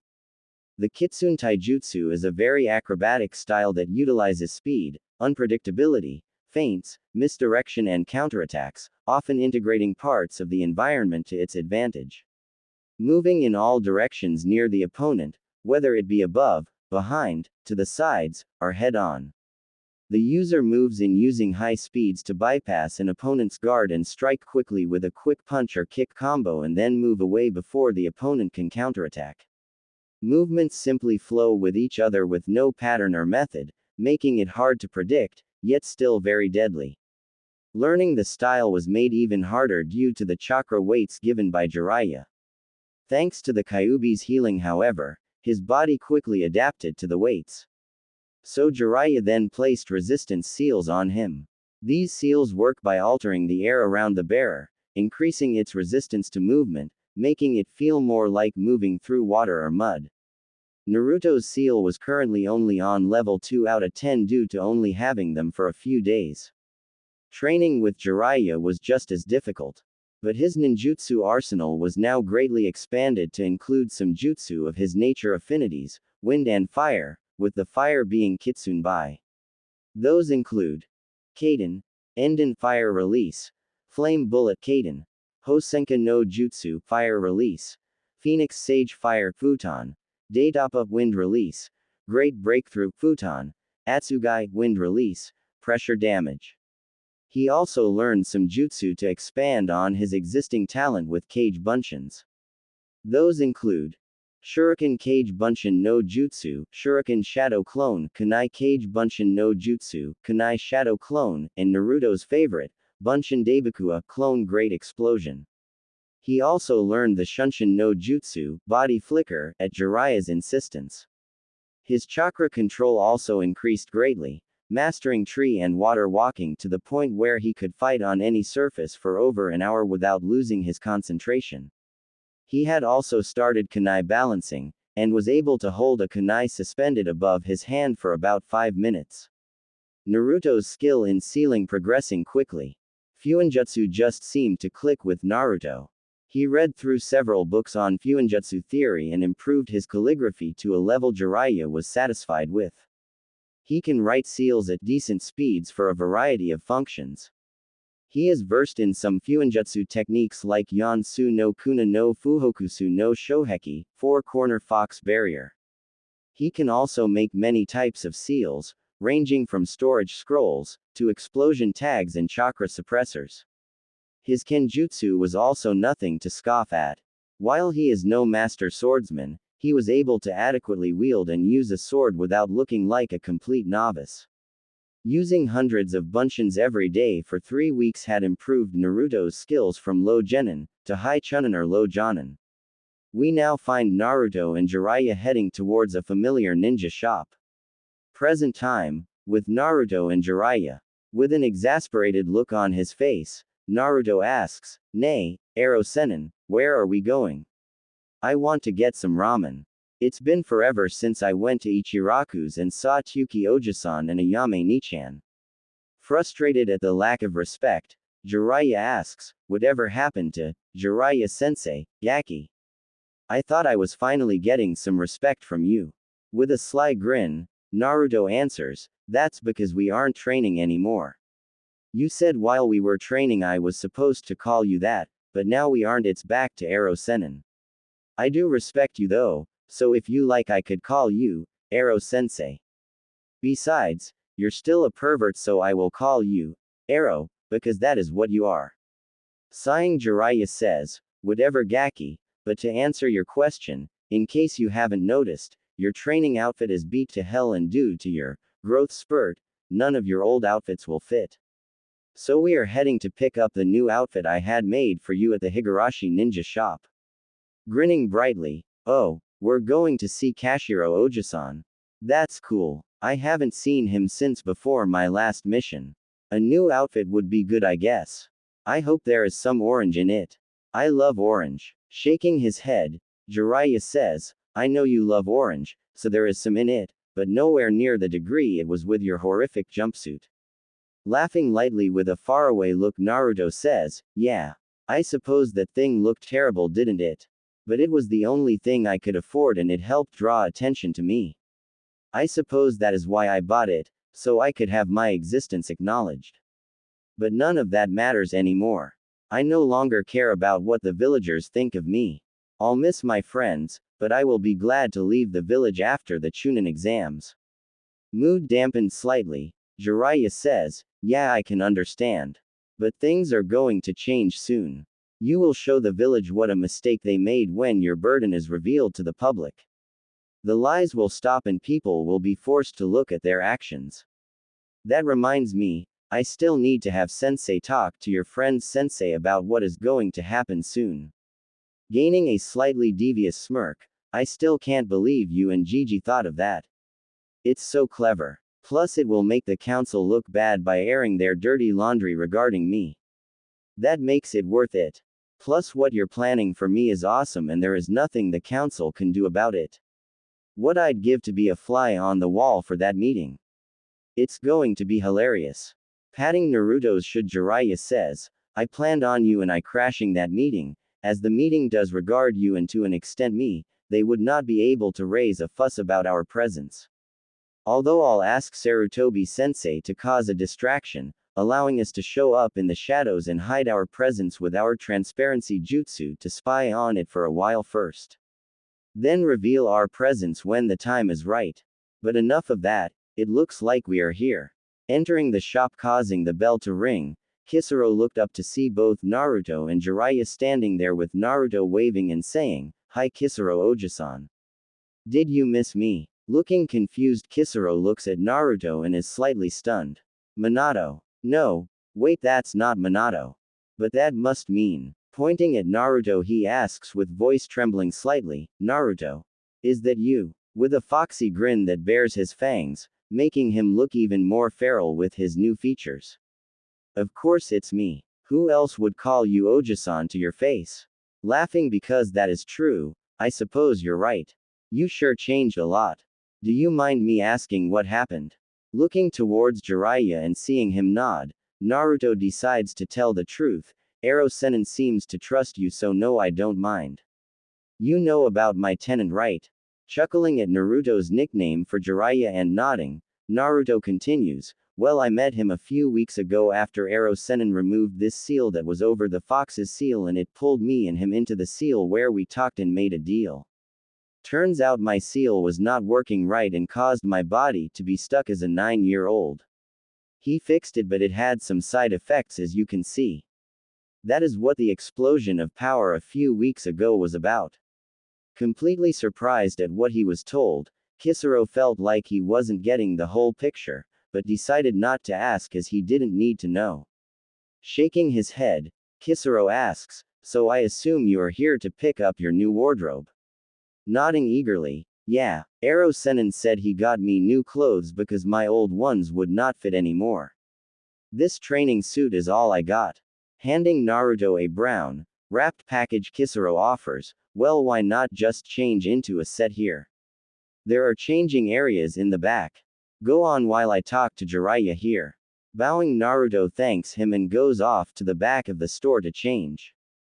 Jiraiya, after making sure Naruto was out of earshot, even with his advanced hearing, then asked with a whisper, is the special order almost ready? Equally quiet, Kisaro replies, yes. It is almost done. By the end of the exams you will be able to stop by and pick them up. Does Naruto know about his parents yet? Shaking his head, Jiraiya replies, no. I am going to tell him about his parents later today and give him his mother's inheritance. I'll hold onto his father's scroll until we are safely out of Konoha. There is no way we can risk his father's prized jutsu falling into the hands of someone like Danzo. That would be disastrous for all involved. Nodding, Kisaro says, it sounds like a plan. I hope he does not react too badly though. I hope he does. Kisaro, now look alive, here he comes. Sure enough, there was Naruto dressed in his new outfit with a foxy grin on his face. Thank you so much Ero Sennin, this is awesome. I look totally badass in this.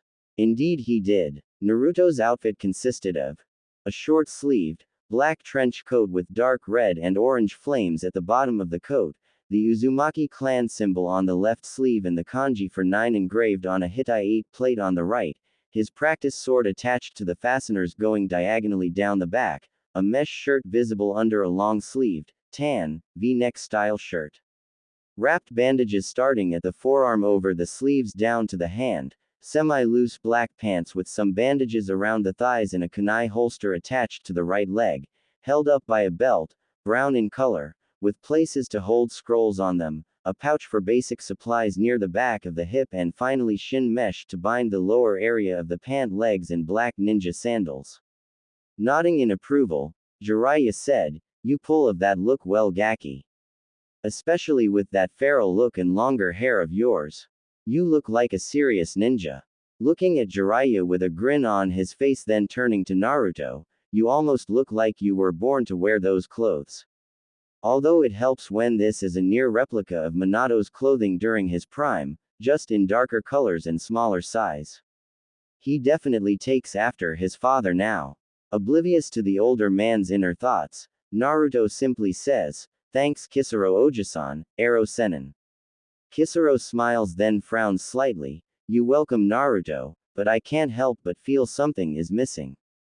"Ah, I know." Kisaro reaches back to the leather wrap in his hair, unravels it, letting his hair flow free, and hands it to Naruto, saying, "Come over here for a minute." Naruto does as asked, and Kisaro turns him around so he can see Naruto's hair from the back. Pulling the hair together in the back, Kisaro proceeds to wrap the dark leather band in Naruto's hair, starting at the base of the neck, down to his shoulders, where he leaves a small amount of hair falling freely at the very end. He then unties Naruto's forehead protector, and turning Naruto around, he ties it to his left arm. So the leaf symbol is visible just below the Uzumaki clan symbol. "There you go, Naruto. Now it's perfect." Naruto then turns to the window to see his reflection and admire the new hairstyle and placement of his forehead protector. Giving a thumbs up, Naruto says, "It's perfect. Thanks." Jiraiya then speaks up, "Thank you for getting this done, Kisaro. We have to go." Jiraiya was then interrupted by Naruto's stomach making its displeasure about lack of food apparent, much to Naruto's embarrassment. "And get the Gaki some food apparently. Yada." Two Ichirakus. Grabbing Naruto's shoulder before he can run off, Jiraiya then says, "Wait, Naruto. Let's take the quick way, why don't we?" "Okay, Ero Senin. Bye, Kisaro Oji-san. I'll see you later." Both Jiraiya and Naruto bowed before making a hand sign and disappearing in their respective shunshuns. Jiraiya in a swirl of leaves and Naruto in a swirling column of blue fire. Outside Ichiraku Ramen. Arriving at the ramen stand, Naruto immediately ducks under the flaps and shouts in greeting, "Hey Tsuki Oji-san, Ayame Nichan. Did you miss me?" Naruto is immediately glomped by a brown and white blur.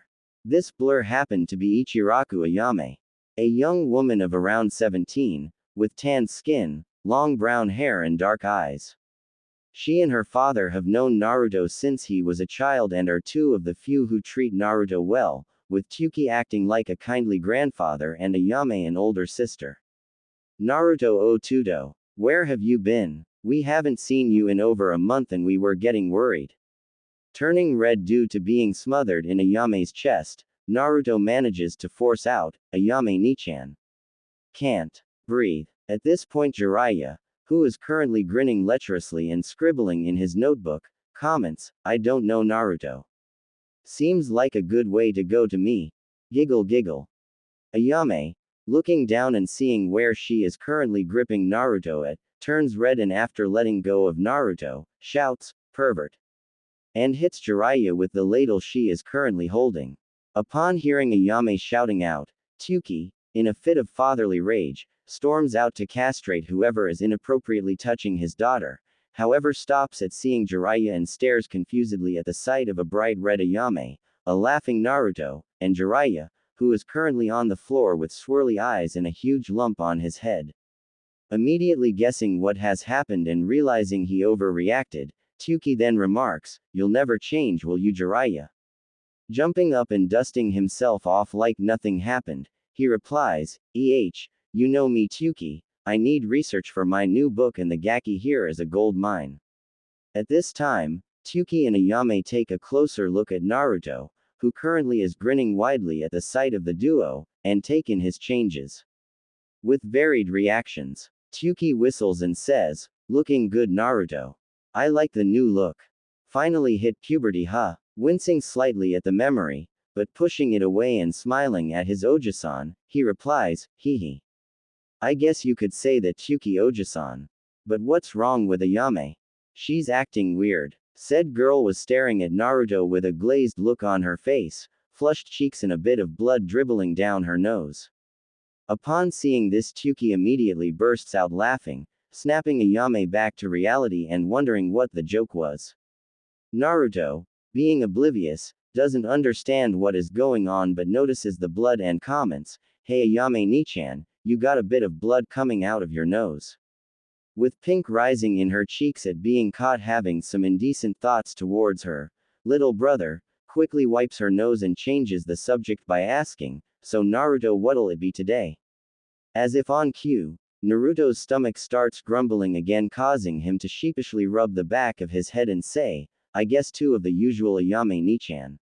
I'm pretty hungry." Writing it down on her notepad, she then says, "All right then. 10 bowls of ramen, with 6 miso, 2 chicken and 2 beef, coming right up. What do you want, Jiraiya-sama?" Jiraiya-sama, are you okay?" Jiraiya, whose eyes bugged out at hearing the order, is currently having flashbacks of a certain female, red-headed Uzumaki. Kami. He eats just as much as his mother. My poor wallet is going to be so empty when I'm done here. Eventually shaking himself out of his stupor, he says, "Just a beef and vegetable ramen is fine with me." Now sitting at the bar next to each other with the 2 ramen cooks in the back, Naruto asks, "Hey Ero-senin, where are we going after this? I don't really want to go back to my apartment and have to deal with everything being broken again." Nodding in understanding, Jiraiya says, "You're staying with me at my hotel for the remainder of our time in the village. But before we go, we have to stop and see the Hokage. I'm sure he misses you and we have to get the first phase of our plan out of the way." Nodding in agreement, Naruto then asks, "It's really happening, isn't it? There's no going back now. Serious now, it is Naruto. There is no other choice. I will not let the village continue on unpunished, and this will strike them all where it hurts." Ayame then returns with their meals. With a quick Ida Takimasu, they dig into their meals. After finishing them and receiving the bill, Jiraiya cries waterfall tears as he empties his wallet onto the countertop. After which Naruto and Jiraiya then shunshin to the Hokage's office. Hokage office, with Sarutobi. Sarutobi Hiruzen was currently fighting a losing battle against the bane of every cage in existence, paperwork. Massaging his aching hand, he gets up and walks over towards the Yondaime's portrait with a scowl on his face. "I bet you're just mocking me right now. Seeing me toil over endless piles of paperwork. How did you do it? What was the secret to getting it all finished so easily?" His internal grumbling was interrupted when he felt the telltale spike in chakra signaling a shunshin in his office. Turning to face the new arrivals, he is surprised to see who is arriving in his office. Appearing in the classic swirl of leaves was Jiraiya, but it was who appeared in a column of blue fire swirling up from the floor that caused the Sandame's heart to stop briefly. "Minato. No, it can't be Minato, so it must be. Hey old man. Did you miss me?" Smiling brightly, "Naruto, my boy. It's good to see you. You being here must mean that the training was successful." "Correct. Come sit down." Sarutobi sits at his desk and after activating the privacy seals in his office, he motions for them to begin. "Hell yeah, it did. Jiraiya-sensei and Kyuubi-sensei taught me a lot. I learned so much thanks to those bunchins of mine." Smiling, Sarutobi asks Jiraiya, "And how would you rate young Naruto now? How strong is he really?" Taking a contemplative look, Jiraiya then says, "As of now he's got the finals in the back. As for his skills, his taijutsu is easily low-mid jonin. His ninjutsu is easily jonin, by utilizing his 2 elemental affinities to full effect, as well as the Kage Bunshin jutsus, I'd definitely say jonin. Genjutsu is nil if he can't use the kitsune illusions. If he can, I'd say he is low-mid chunin there. He has a lot of latent talent in Kenjutsu, being an Uzumaki, so there is a ton of potential there. I'd probably rate it at low jonin, though it will get higher if he gets more practice in ceiling, in high jonin in theory, having read several advanced books on Fuinjutsu, however, due to the amount of time it took to correct his handwriting. Oi, my handwriting was not that bad. Shut it, Gaki, it was atrocious. But we fixed it. Anyway, if we had more time he could get his practical fuinjutsu up to his theory but as of this moment his around low jonin. He's already chunin. Heck, I would rate him a tokubetsu, special, jonin with a specialization in sealing. Kyubi and I really outdid ourselves here. I never expected that using the bunshins would allow him to get this far. Beaming in pride at the praise he's given, Naruto feels the need to point out, don't forget this is all because of your idea to use the cage bunshins to shorten the time and get more stuff done. That was awesome. Nodding in agreement, Sarutobi says, young Naruto-kun is right, Jiraiya-kun. I was really clever. I certainly look forward to Naruto's performance in the exams. Sorry about earlier when I first saw you, my eyes were playing tricks on me and I thought I saw someone else. Hehe, you must be getting old, Oji-san. Now you're seeing things. Who else would it be? While Naruto was speaking, Sarutobi sent a questioning look towards Jiraiya, then flicking his eyes towards Naruto and back. He indicates, does he know? Shaking his head, Jiraiya mouths, tonight, and Sarutobi nods. All of this happened in the span of a few seconds and Naruto was oblivious to the silent exchange. Sighing, the Sandame asks, do you want to get the plan started? Yeah, time to fill out the apprenticeship forms and get the stamp of approval. Standing up and moving to the middle of the room, the Hokage snaps, Uzumaki Naruto. Front and center. Jumping up and into said position. Do hereby accept the full-time apprenticeship of Jiraiya of the Sannin, Toad Sage of MT. Myoboku. If you do, Jiraiya-sama will be your legal guardian in all things. You will be granted the rights and privileges a Sannin has, including, but not limited to, Sannin travel rights and limited political immunity. You will only answer to either Jiraiya-sama or myself. No one else will have the authority to command you. Are you willing to accept this responsibility? Bowing at the waist, he says, I do so swear on the will of fire that I accept this honor and will be forever loyal to you and my master. Placing a hand on Naruto's shoulder, the Sandame looks Naruto in the eye and says, I'm very proud of you, Naruto-kun. You made a good choice. Motioning everybody to his desk, the Sandame asks Naruto and Jiraiya to sign their names on the applications for apprenticeship and guardianship. Doing that, Sarutobi then gleefully stamps the Hokage seal on the document, making it official. It's done. Is there anything else? Yes, sensei. Just one thing. Nodding, Sarutobi motions on. I would like you to have that talk with Naruto's classmates, sensei.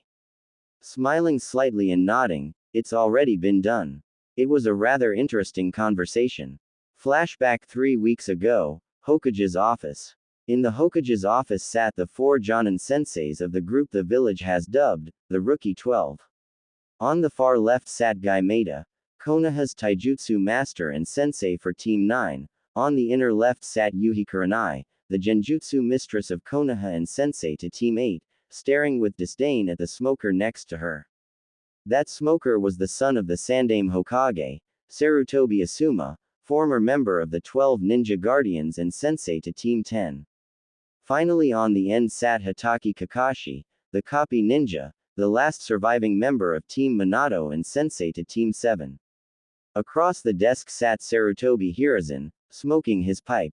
I'm sure you are wondering why we have called you away from training your students for the Chunin exam finals. Kakashi winced slightly, but only the Sandame noticed. Some news has come up and I felt it prudent to inform you because it involves those on your team entered in the Chunin exam finals. Kurenai asks, what information is this, Hokage-sama, and how does it affect our students? Gazing seriously at them all, it seems that Suna has brought a Jinchuriki for the exams and he is currently in the finals. At this news the 4 Jonin's eyes widen. You can now see why I felt the need to bring this to your attention, especially you Kakashi, seeing as how one of your students is fighting him. Now everything we own on the Gaara and our own Jinchuriki, Naruto from the time they were born until now, are in these folders. I want you to read them and then we'll continue. The Jonin then take the folders and start reading. While smoking his pipe, waiting for them to finish, the Sandaime notices multiple expressions cross the Jonin's face: disgust, fear, hatred, sadness, surprise, and more. Finally, all are finished and the air is full of sadness. Asuma says, I knew Jinchuriki had it rough, but this is terrible. Assassination attempts, brutal beatings, torture, I never knew. Naruto has had a terrible life and Gaara's was even worse. They are granted so much power, but at a terrible cost. Sigh, I need another cigarette. Kurenai can't say anything, she is simply speechless with an aching heart and tears running down her face. Guy says in a surprisingly quiet voice, such unyouthfulness these children deal with. In our own village too. It seems the villagers' flames of youth went dark a long time ago in regards to young Naruto. Kakashi, I already knew about a majority of these issues, seeing as I was usually the first Anbu on the scene, but seeing it all together on paper, what seemed small and scattered incidents were actually so much more. How could I have been so blind to this? So you all understand now. I am giving you full authority to discuss this with your teams. Everything. Don't leave out a single detail.